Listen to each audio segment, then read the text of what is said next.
Greetings, family. This is Professor Griff, and this is the Serious Minds Brain Tonic. The Serious Minds Brain Tonic was created to sharpen the mind by protecting the cells and increasing the neurotransmitters associated with learning and memory. You can order the Serious Minds Brain Tonic right here on www.debbiestrywellness.com and or text me 678-557-2919. Peace. All right, greetings, family. This is Professor Griff, and of course, you all already know this is Arm the Masses. Arm the Masses. Let me put some music behind this. Shout out to everyone that have that showed up to have this conversation on Monday. It was a very kind of critical conversation, but nonetheless, it was a conversation that needed to be had. In my opinion, a very necessary conversation, simply because if you are my age and if you're older, you got gray in your hair and your beard, under your arms and in your nostrils, then you've already lived through years and years and years of people selling us out to the white power structure.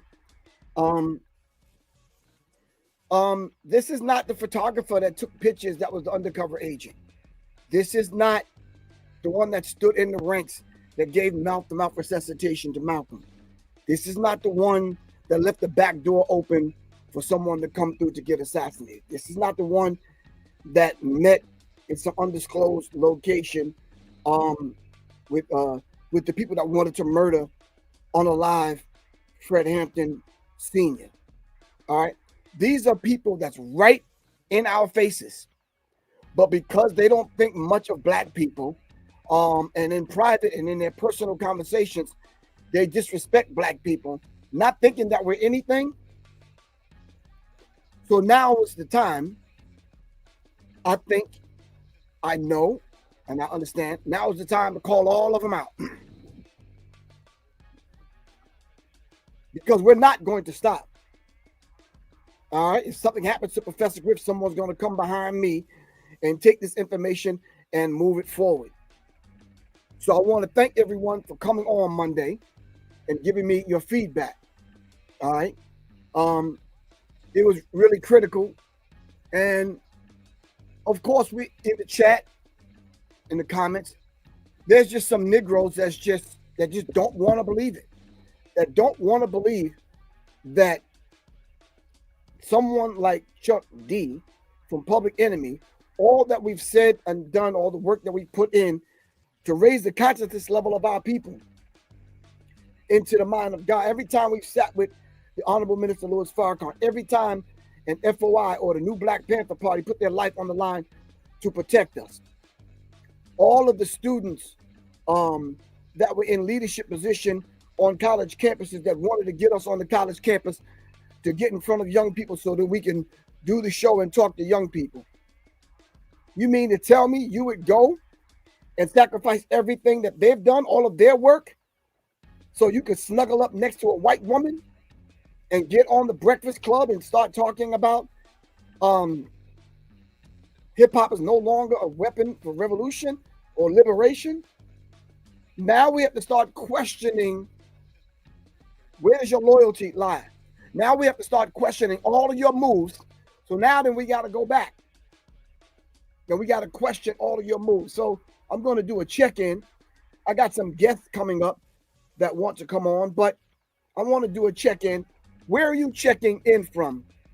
A lot of people just don't want to be known, recognized, whatever.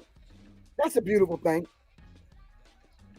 I could do a whole 2 hours on surveillance and the things that they have in store to figure out who we are. I don't care if it's eye retina scans, facial recognition software. They can test a fart in the air and tell you what you had the last 10 times you ate breakfast. All right. So come on, family. I understand some of y'all got jobs y'all need to protect because you still got to pay the bills. I got you. But now we have to start questioning some of the information that we're seeing. Unless y'all just ignoring it Wait, let me get something right. I read a couple of comments and I just said to myself, well, what are we supposed to do? Just lay down and die? Or what's the adage? If you can't beat them, join them. So it seems like these old ass, tired ass rappers, they've given up. And I said on the show on Monday, the race is not to the swift, it's to he who can endure to the end. You know that in your marriage, you know that on your job, you know that in your business relationships.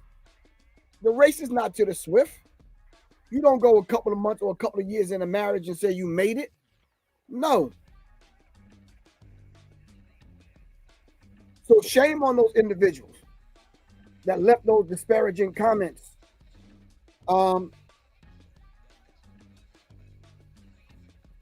Shame on some of y'all in these comments blaming it on hip hop. How the hell you gonna blame it on hip hop? I did a couple of thousand interviews. Myself, Black Dot, Red Pill, Blue Pill, Supernova Slum, Dr. Wesley Muhammad. I think I'm forgetting someone. Might have been D. Brad or someone. We zigzagged this country, laying this information out over the last 10, 15 years. Some of us wrote books about it. Hip Hop Decoded and the Black Dot's book dealing with urban culture. All right. I put 2 books together myself and thousands of interviews. All right. So for you to come along now, as I said on Monday, and you want to cripple young people by your tired old ass comment, like when Charlemagne the God asked you, basically, is hip hop a weapon or a tool that we could use for revolution? You're like, no. We have gadgets.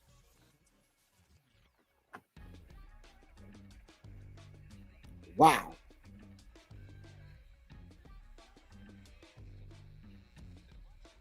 Let me find it.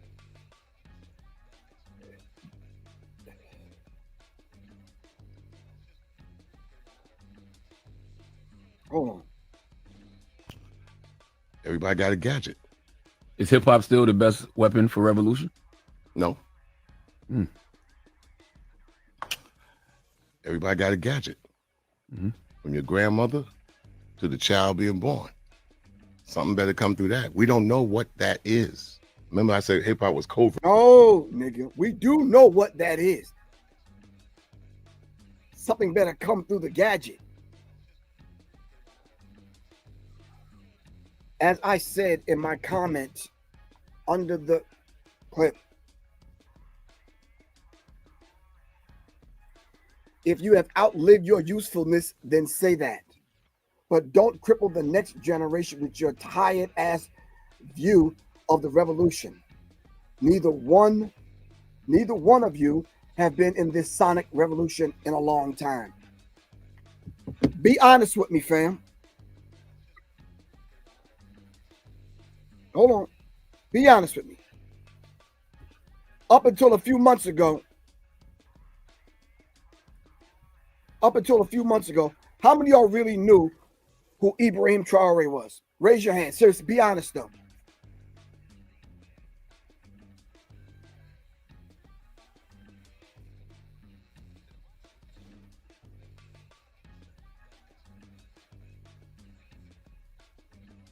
What do you mean something better come through that? So years and years ago when we was listening to R&B, we was listening to soul, we was listening to blues, we was listening to reggae, and people like you were thinking like you, old ass, tired ass motherfuckers were thinking like you, and you said something better come out of what these young people doing in the park, and something did come up out of it, a degree of consciousness. Everything that we went through, something came up out of it. All the struggles and trials and tribulations that the consciousness movement, Black Power movement, have been through over the years, something has came out of it. Some people paid the price, and we cannot forget them. our brothers and sisters languishing away in prison, and all the fuck your tired ass, old ass got to say is that we got gadgets? Wow. Not only is it disrespectful for him to say that, it's insensitive. People are serving life sentences, man. Mumia is in jail for life, man. People have lost their lives. So for people to look up to this Chuck D character and listening to him say that, well, what hope do they have? You don't send these young people right back in the streets to wild the fuck out because they got gadgets? You make no goddamn sense, bro. You make no sense.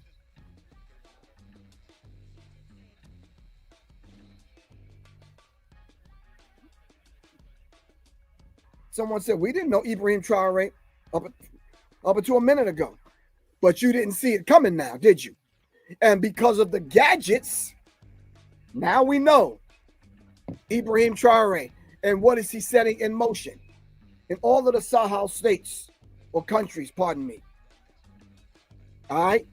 Nigeria, Mali, Burkina Faso, now Chad. Tanzania is on the horizon. And a few other places. I want to say Guinea. All right?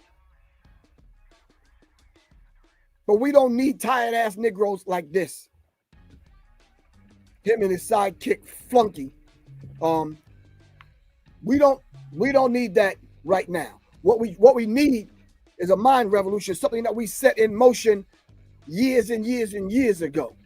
So for this old tired ass, crusty ass motherfucker to come along and basically say that, yeah, well, I don't know, we got gadgets. So, but because we got gadgets, I don't know, hip hop is now the weapon to use for revolution or liberation. Nigga, brush your motherfucking teeth and change your crusty ass motherfucking underwear and sit your motherfucking ass down some goddamn where. Fucking imp.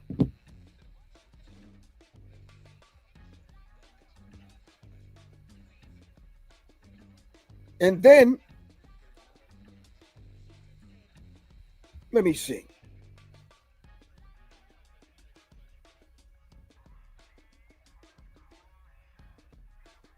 Let me see. Then his crusty ass sidekick. Matter of fact, let me put this over here so y'all can see this. I gotta take this out of here because hold on for a second, fam. I want y'all to get the full experience on what the hell is happening. All right. Let me turn this around. Because I want you to see this image. I want you to see Flavor Flav at Lotto's. It says in Atlanta, Georgia, Lotto hosts Hoes Down, Pimps Up birthday affair with Flavor Flav. All right.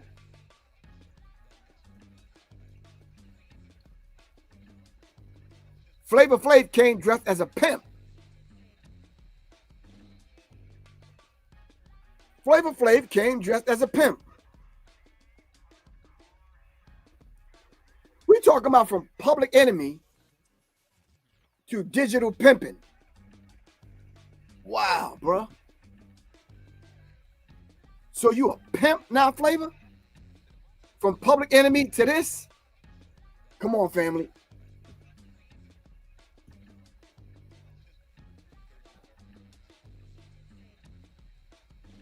Come on, family. You know, sometimes it hurts us to even see that, but some of y'all right now are saying, well, that's been Flavor, man. Flavor's always been, but so that gives him an excuse? Because you're a clown, you're a jokester? That gives you an excuse. We shouldn't hold his feet to the fire? Nope. Let me try something fly like that. Or crazy to the left like that. Y'all would hold my feet to the fire? So I'm held accountable. You're held accountable. But Flavor Flav from Public Enemy is not held accountable.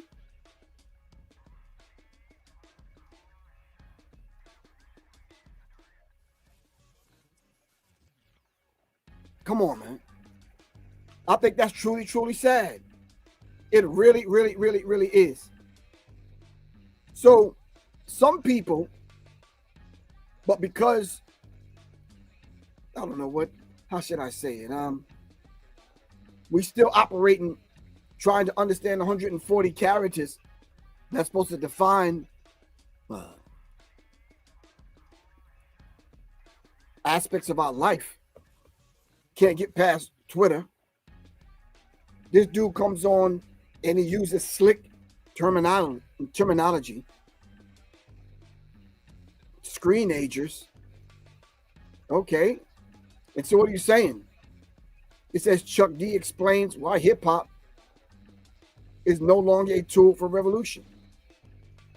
In that, he says Public Enemy, in that article, it says Public Enemy frontman Chuck D and rap pioneer Kurtis Blow were recent guests on The Breakfast Club, where Chuck expressed that hip hop is no longer an effective tool for revolution. Everybody's got a gadget, from your grandmother to your child being born. Family, do me a favor, please. Help me make sense of that.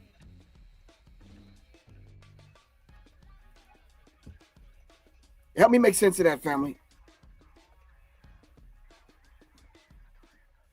Can somebody please help me make sense of that?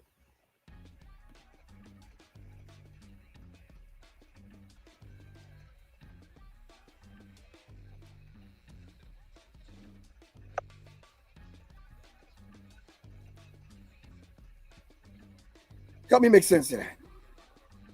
All right, so hopefully these are my guests coming on. Mr. Server, peace, man. Peace was good, brother. All right, we got Paradise Gray. Yeah, Paradise. I sent him the link, but you know he's on the phone thing. You know, trying to navigate that. If you can send the link to his phone instead of the email, that'll work better to him. So you send him the email. I'm not even that tech savvy, because right, on StreamYard, I was trying to do the same thing, but it kept going to email, so I don't know how to do that either. Yeah. Well, someone's got to navigate that for him. So just to bring you up to speed, Server, over the last 48 hours, I've received everything from subtle, you're envious, you're jealous. I received praise. I received, oh wow, for real, I didn't know Chuck was like that. I received, oh man, cut him some slack. He's older now. And I received the majority of comments was literally bashing hip hop. Wow. And I was taken aback. The same vehicle that set our minds free, that created careers not only for us, but for all of them other people, that set the world, the globe on fire. Hip hop is everywhere, in colleges, in universities. They're making cartoons and all kind of stuff. It's on sports teams and commercials and theme songs and sitcoms and movies and this kind of thing. So if everyone else can use hip hop to do that, we can't use hip hop to reach a young Ibrahim Traore in Burkina Faso. Yeah, that's crazy, because I mean, and even taking a step further, you know, we just had the 19th annual Trinity International Hip Hop Festival up in Hartford, Connecticut at Trinity College. And when you look outside of the USA, you know, the work that's being done politically is way stronger than the work that's being done here. So again, in the US, we tend to minimize hip hop just talking about rap music. But when you look at the things that are happening, you know, Ibrahim Traore is only 37 years old. So there's no doubt that he's been influenced by the political conscious rap music of the culture here that's going on. There's no doubt about that. You know, when you look at Senegal over in Dakar, there's a documentary called Democracy in Dakar. You know, if you look at what's happening over in Ghana, Bobby Wine, hip hop, you know, according to the United Nations, they have 8 global goals that they want to reach around the world. According to the representative for the United Nations, they will not be able to achieve their goals without coming through hip hop culture. So I don't know what Chuck was talking about. So you mean to tell me, let me understand this from the perspective of, how about when Barack Obama was running for president of the United States of America? Hip hop didn't have anything to do with that? Come on, man. Young, You know understand what? He used that to his. He definitely used it to his advantage, and yet we got nothing for that. But he definitely used it to his advantage for sure.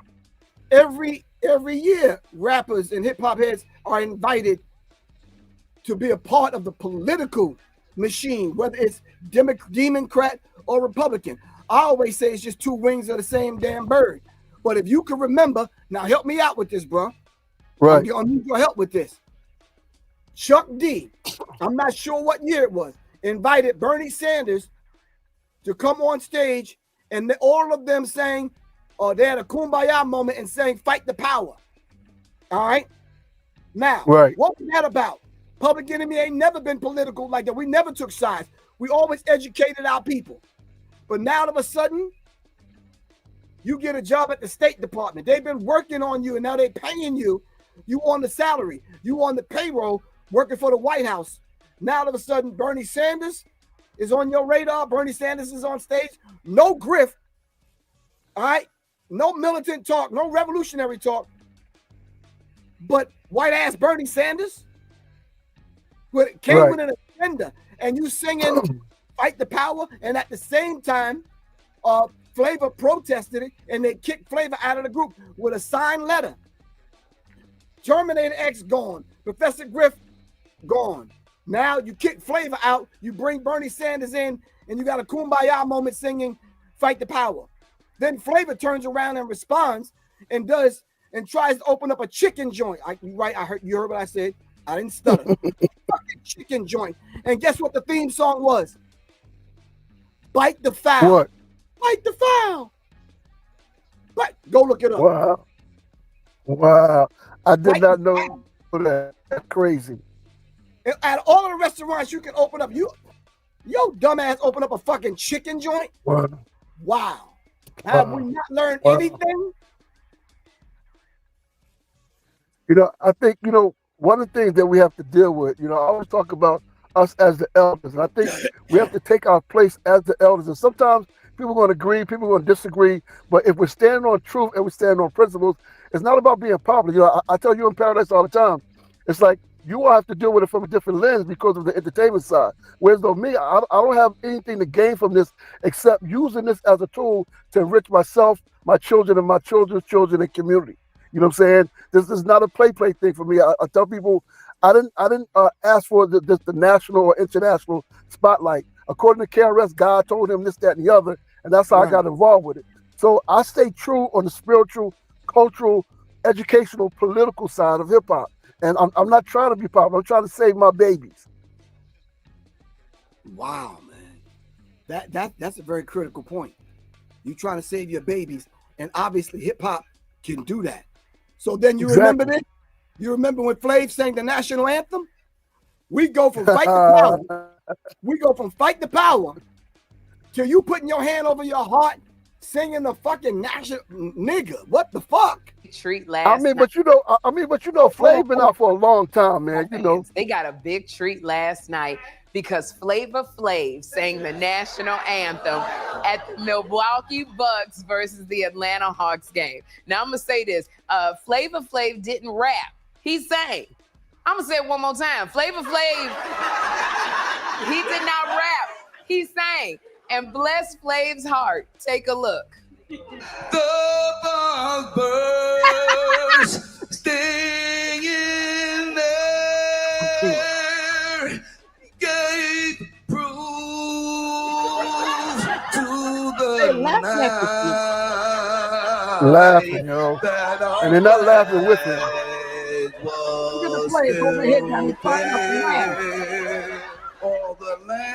Nah, bro, we're not doing that. Public Enemy to that. Public Enemy to pimping. Public Enemy to waiting or working for the State Department. You two niggas got to be out your goddamn minds, man. Hey, man, sad to say, I'm not surprised at all, from a strange love to now, Flavor's been, doing what he's trying to do to survive. I'm more surprised at Chuck, to be honest. I'm not surprised at Flav at all, but I'm genuinely surprised that Chuck is taking a stand.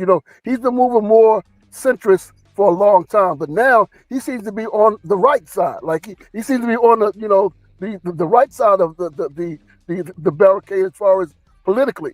You know what I'm saying? He's not even a leftist centrist anymore. He's more of a right centrist.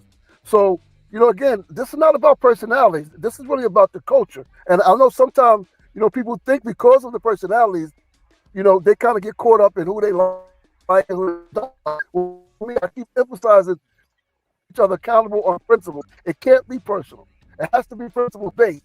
If we're talking about this culture, again, when we went to the United Nations in 2001, 25 years ago, Right. you know, it's because hip hop is a revolutionary tool. The UN, when we went there, the ironic part about it, we went to the UN, they were like, "What took y'all so long? Hip hop is a culture." You know what I'm saying? So we're still running a line, even with the hip hop piece.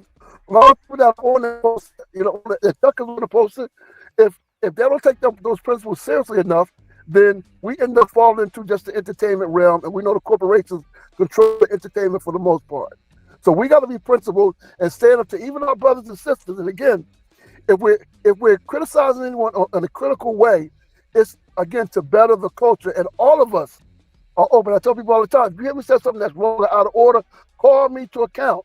That's why my name is Server. I'm here to be of service for real. This is not a play thing. This is not a popularity contest. We are at war for real. Hip hop is one of the most revolutionary tools that we've ever had. Like I said, when you look at the people that are Ras Baraka, the mayor of Newark, who's running for governor right now, he convened the first National Hip Hop Political Convention in 2004 in Newark, New Jersey. So, you know, again, 20 years later, now we're not a tool for revolution. No, we should be more of a tool for revolution right now. If we, the 45 and older, do this to do. That's what the key is right now. And Chuck, you know, being my elder, is not unreasonable. We look to the elders for advice. When the elders are not correct, we have to hold them accountable as well. And that's where we are right now. Right. So these are the kind of comments that I've been getting either on my phone or up under the clip. All right. This gentleman said CEO Jamar 120.3. I don't know what that is. He says the question Charlemagne asked was, is hip hop still the best, and best in capital letters, best tool? Based on the question and the response from Chuck, this accusation is invalid. What do you think about that? Nah, I disagree totally, because again, if you watch the whole interview, I mean, even just take that even if you take that question out, you know, when you see the interview, Chuck was all over the place in a number of ways. To me, Kurtis Blow didn't get enough time, you know, to really go into detail about the Hip Hop Alliance. So, you know, again, Charlemagne even asking that question on the Breakfast Club, you know, it was almost like an alley-oop for Chuck. You know what I'm saying? But he did a Charles Smith and, you know, missed it 3 times at the rim and shit. You know, for those who basketball reference, big up to the Knicks fan. Chuck said so yeah.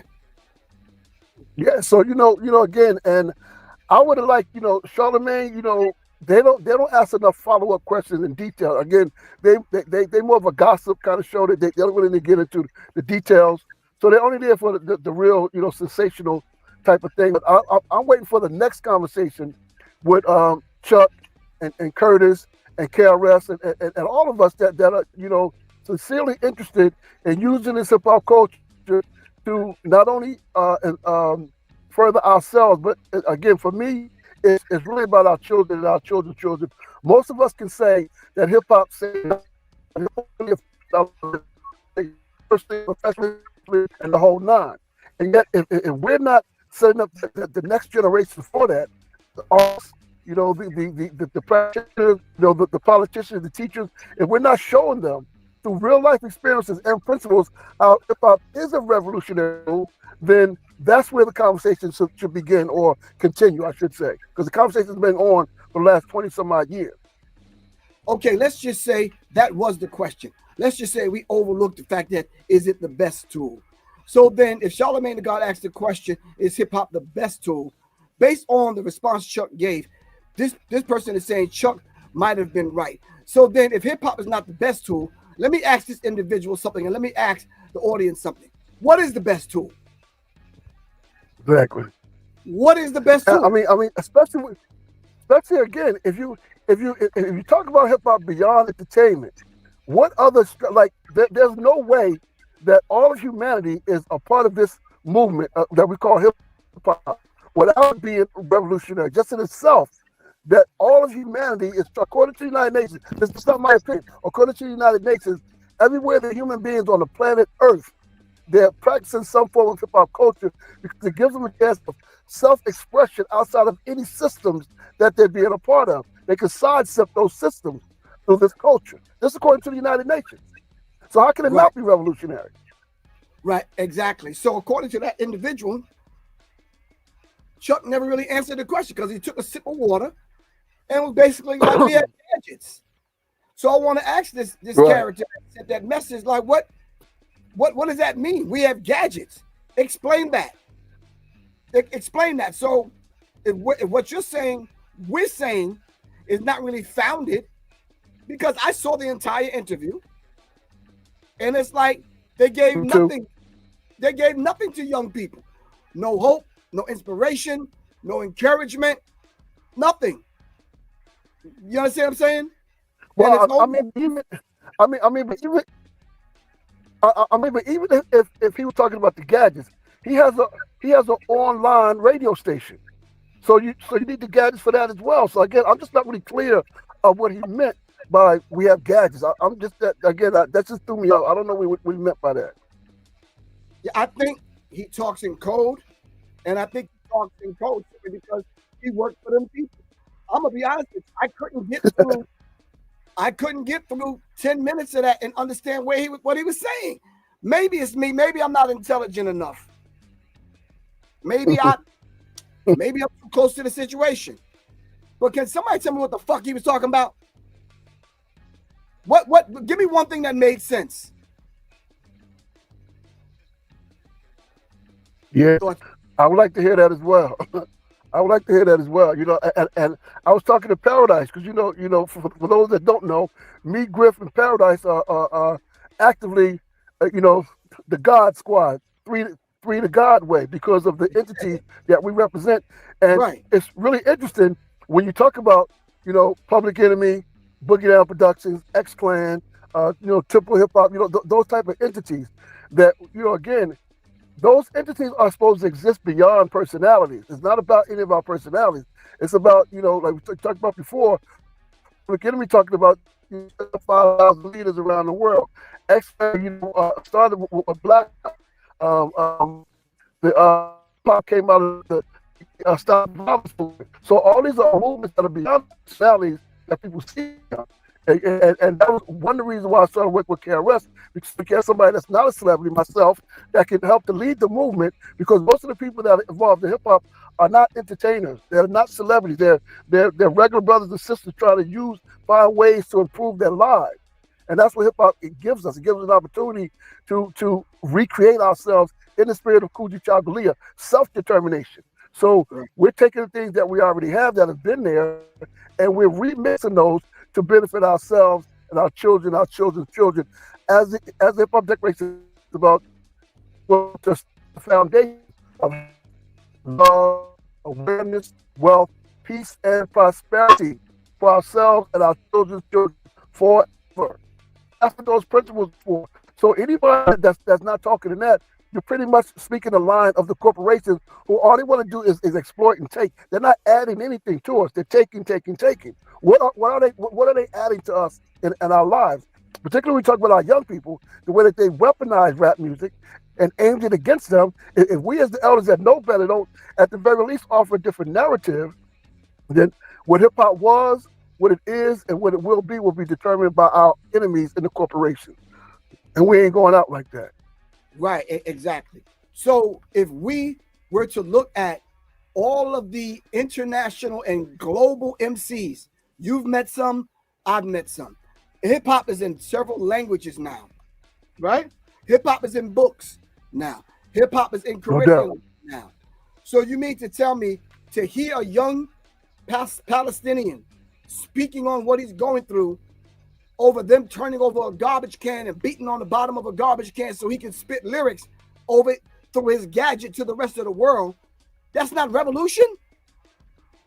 That's revolution as a month. You understand? That's revolutionary like a motherfucker. Bro. No doubt. No doubt. So No come doubt. on, man. No doubt. How could you look at that and say, yeah, nah, we got gadgets. Yeah, my grandmother got a gadget. What are you saying? It's a beautiful thing that your grandmother got a gadget, because now she knows that young Palestinian brother is. She knows that young South African brother. Right. Because now we can see Julius Right. Malema on our gadgets and we get it. You understand what I'm saying? Yeah, yes, definitely. So, Definitely. so my And thing you is, know, that's now go ahead. no, go. I'm listening.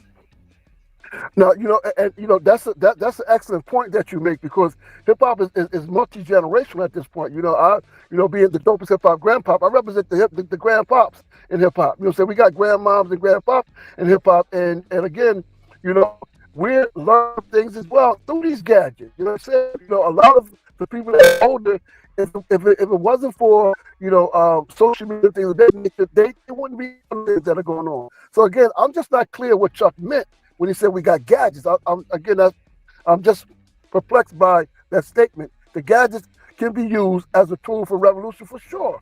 I just don't. I'm not clear on that. I think part of his answer was just kind of coded corporation wise, because he was on the Breakfast Club. I don't know whether he felt like he couldn't say what it is or whatever. I don't really know. I don't want to speculate. But what I do know is that those of us that see ourselves as keepers of the culture, you know what I'm saying?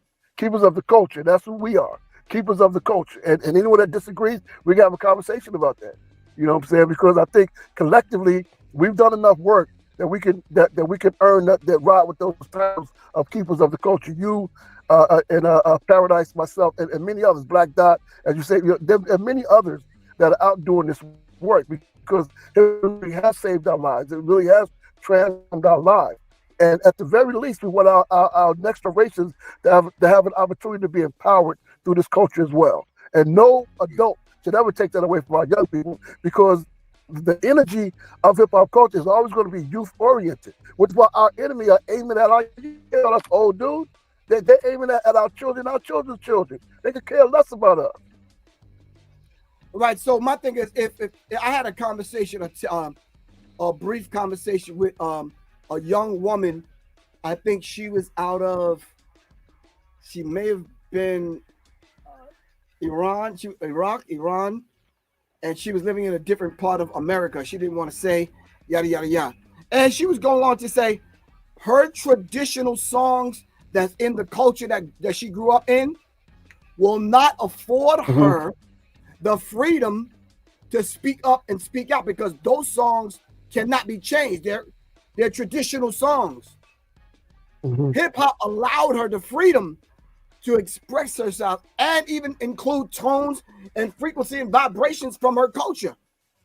So she can now turn around and incorporate that into hip hop and now reach the young people in her culture and outside of her culture. That was beautifully said and beautifully done, sis. You understand what I'm saying? No doubt. Look, that's and you know, I would an example of using hip hop as a tool. And that's to build on your point. It's larger than just me, you, Chuck, Public Enemy, X-Clan. You understand what I'm saying? Boogie Down Production is global now. Right, exactly. So, you know, again, I would encourage people, particularly those in the U.S., I would encourage you to look outside the street when it comes to hip hop, particularly culture-wise. Again, there's some revolutionary things that are being done politically in Senegal, like I said, over in Palestine. You have the group DAM, who have been, they call them the public enemy of the Middle East. You see what I'm saying? Exactly. So again, Public Enemy's imprint. There's a group out of Senegal called KG. They call them the Public Enemy of Senegal. So again, you know, Public Enemy is looked upon, and it's not unreasonable that they're looked upon for leadership because of all of the work that has been done by Public Enemy as an institution. That's not surprising. Now, what is surprising is that when you listen to some of the songs, like not just fight the power. But if you listen to Black Steel and Our Chaos, and some of the real hardcore songs, people are props and raised. Exactly. People are being politically educated through these songs, so it's not unreasonable that they would expect, those that are part of that type of movement to speak in a more bold way, particularly when it comes to the world, because right now we see that the Africans around the world are stepping up and being bold, and they will tell you, part of that, if you talk to people from the continent that are involved in hip-hop, they will tell you the direct inspiration that they get from us in hip-hop. Black people in America are inspiring other people around the world. You know what I'm saying? And if we don't continue to champion that, again, we give it up to the corporations. And again, the corporations don't care about that kind of stuff. That doesn't mean anything to them, because you can't quantify a whole dollar value on a person's influence. Like, you can't quantify a person that's over in Uganda right now that are watching this clip right now and will go back and listen to some Public Enemy stuff and go back and listen to some X-Clan and Boogie Down Productions and MC Live, whatever the case. You can't quantify that, because that's something that is spiritual and cultural more than anything else. And that's what hip hop is at its essence. We talk about higher infinite powers healing our people. It's not just a rap thing. I believe, and I don't, bite my tongue. Hip hop is a gift to us from the Creator and the ancestors to deal with our open enemies again. And if we, that 45 and older, don't figure it out, then it's going to be our children that suffer from that. So we will continue to have these conversations respectfully with each other, but forcefully and boldly and unapologetically, because this is not a game. Right. So do you think someone can work at the State Department as a global ambassador and still be, come on, help me out, bro. Only if they come in with a spook us out by the door mindset. You know what I'm saying? Meaning that only if they come there. Now, I'm only coming here to get these information back to my. If they don't come with that mindset, they're going to talk like everyone else. They're going to use you to further the imperialist warmongering agenda that this empire has. And we got to be real that this is a falling empire. So it's not surprising that they're trying to reach as many of us as possible, because they know the influence that we have. So if they can call off us, then they can last a little bit longer as an empire. But this is a falling empire. We are global citizens. As the Hip Hop Declaration of Peace talks about, hip hop is an international culture of peace and prosperity.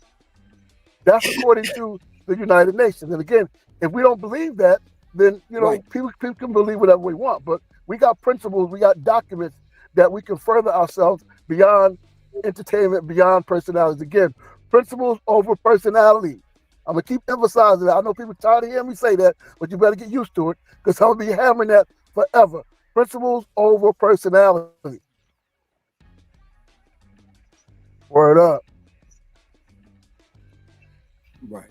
So this article says Chuck D. All right. It goes on to say, not really fighting the power. Chuck D is arguably the most famous political rapper of all time. That first line is a punch in the chest, bro. Real. He rattled the music industry as the voice of Public Enemy and solidified himself as a genre legend in the process. Chuck D is a name that's synonymous with rebellion and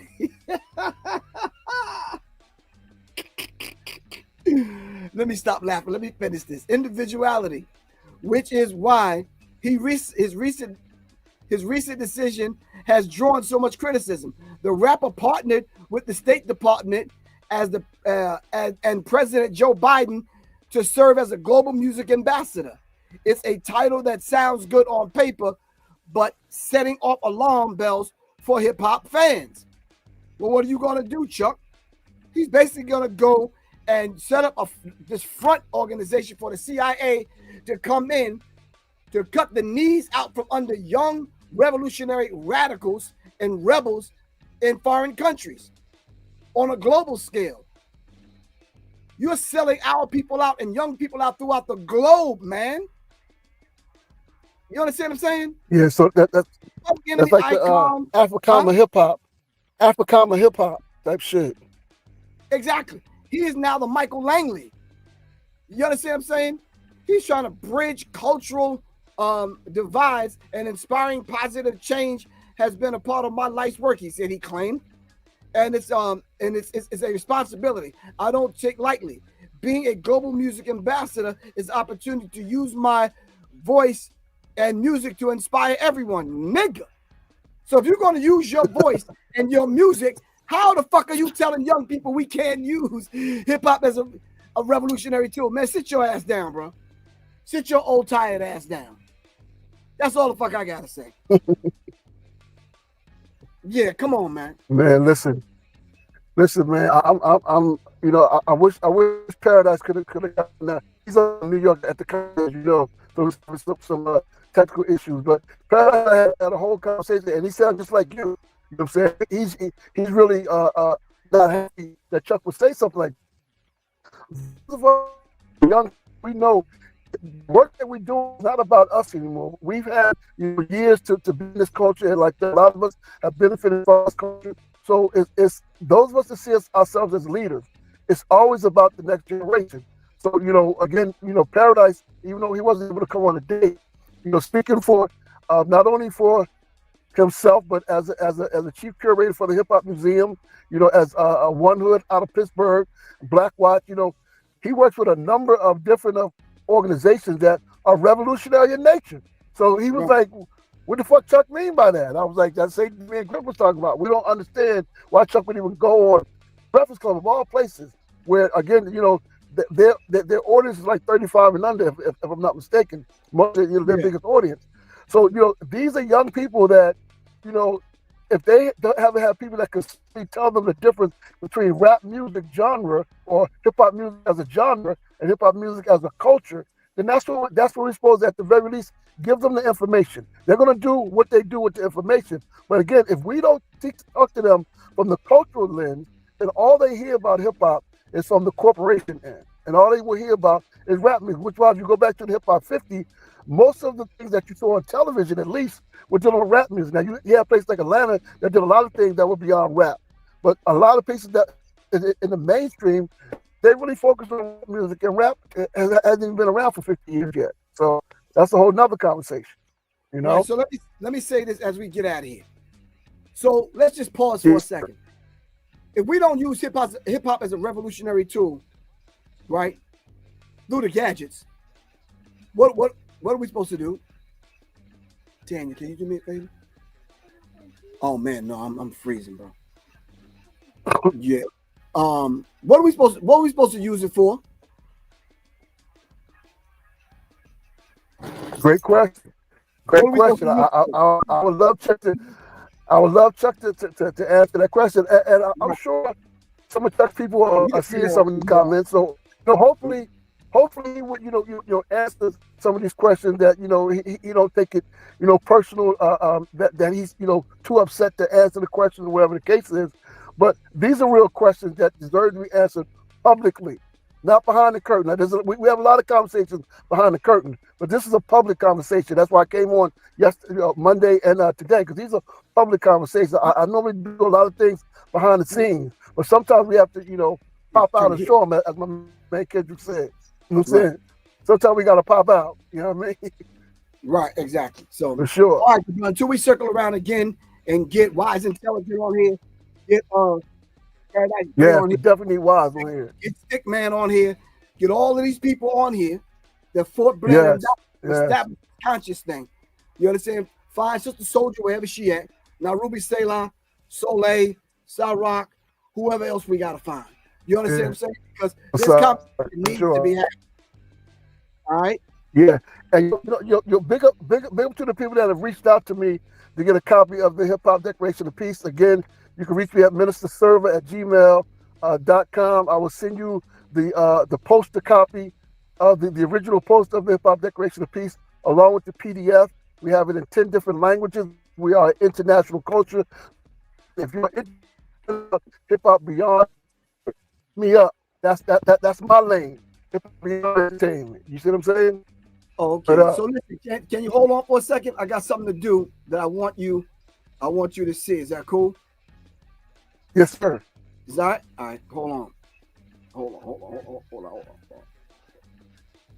on. I'm trying to get this thing right. All right, family. I got to do something I want everybody to see. This really means a lot to me. Hold on. No, I'm not going to propose. No.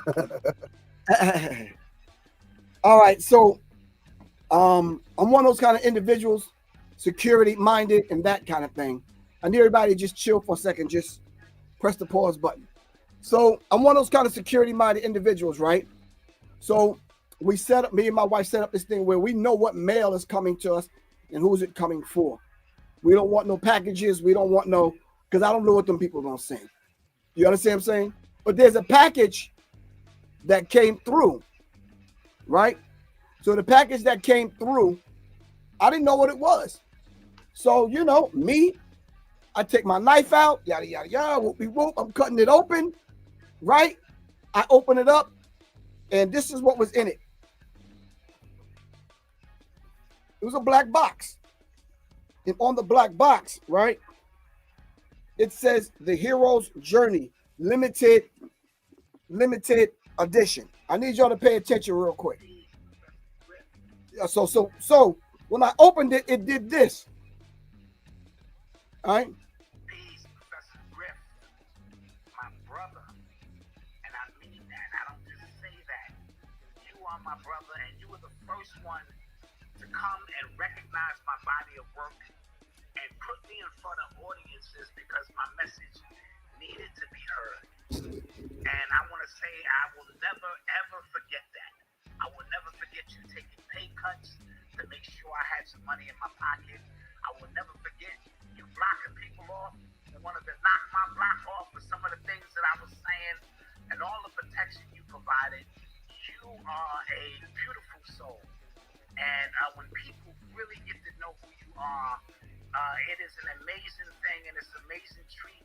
And I'm honored to say that I know you personally. Shout out to the Queen, Soleil. Shout out to your children, your grandchildren, and everyone in your midst. As you are truly the minister of information, but you also the minister of love. You're also the minister of protection and all of those beautiful things. So Enclosed is my story. It's my book, my brother. You gotta laugh to keep it fine. It's the full story. And I wrote it in hopes that brothers like yourself and others can get to know who I am, what my struggles were, what my hero's journey was really all about. So Enclosed is that copy. I want to let you know that I love you to life, and I'm forever by your side. If you ever need me for anything, you call me, my brother. Peace. That was Black Dot. That meant so much to me and my wife yesterday when we opened this up. And this is how it came. So Black Dot, this is your brother, Professor Griff. You don't realize what you've done for me. I told you and I told the world, I sat on a bus in Japan and watched Flavor Flav trick off a couple of $1,000s while the rest of us was broke on the bus while he went shopping. This is the kind of madness that I had endured. But I guess it was meant for a reason, because while I spent those hours on the bus while Flavor went shopping in Japanese malls, I was able to watch hours and hours and hours of Black Dot's work. Came back to America, found him, hooked up with him, and we did a beautiful work together. So Black Dot, I love you to life.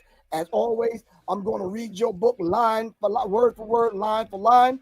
This is Black Dot's book, The Hero's Journey. Gotta laugh to keep from crying. So yeah, love you, Black Dot. Love your family, your wife, your children. Keep doing what you're doing. And as always, bro, I will continue to pave the way for you. Continue to speak your word into the ether so that everyone will hear it. You understand what I'm saying? When I first started lecturing again, it was Black Dot's work that served as the foundation.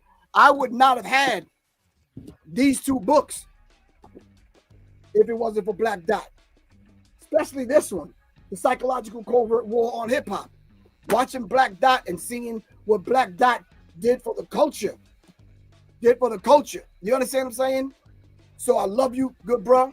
And brothers, we have to get beyond this stigma that they put on us. We have to start loving one another. We have to start doing things like this. And Black Dot was correct. I used to pave the way for anybody that was rolling with me, Dr. Wesley Muhammad, Red Pill, Blue Pill, anybody. You understand what I'm saying?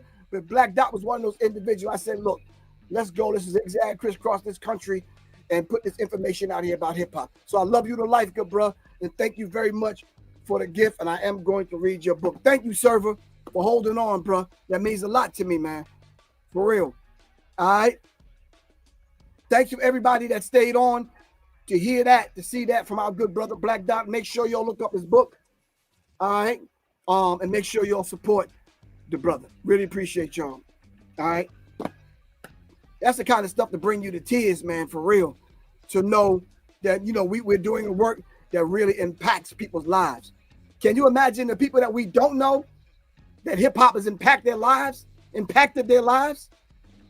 that'll never get a chance to get in contact with me or you or whomever? Yeah, we have to be careful of our words, man. We have to be careful of what we put out there on the Breakfast Club and the Lunch Club and the Dinner Club and the rest of them places. Because young people, not only in America, but in Africa, are listening and they're watching. So once again, love you to life, Black Dot. Thank you very much. There's some loyal people on here, man, that come on every single Monday and Wednesday, man. You know, they don't have to tune in to Professor Griff. I know some of them send me and say, Griff, you curse too much. I try to watch this with my daughter, man, but you be like, well, English is my third language. I don't know this language.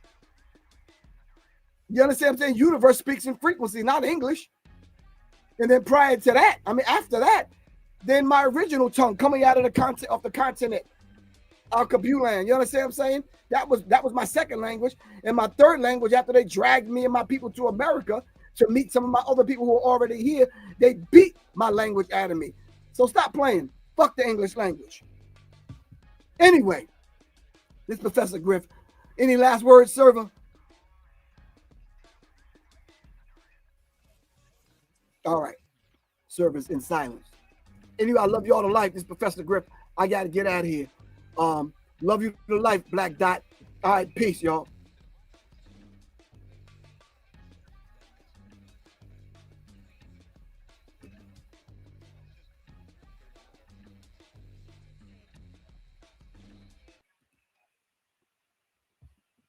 That's the kind of impact that hip hop has. That's the kind of information. That's the kind of information that hip hop and influence that hip hop can have on you. When you love to that degree. All right. All right, family. Peace.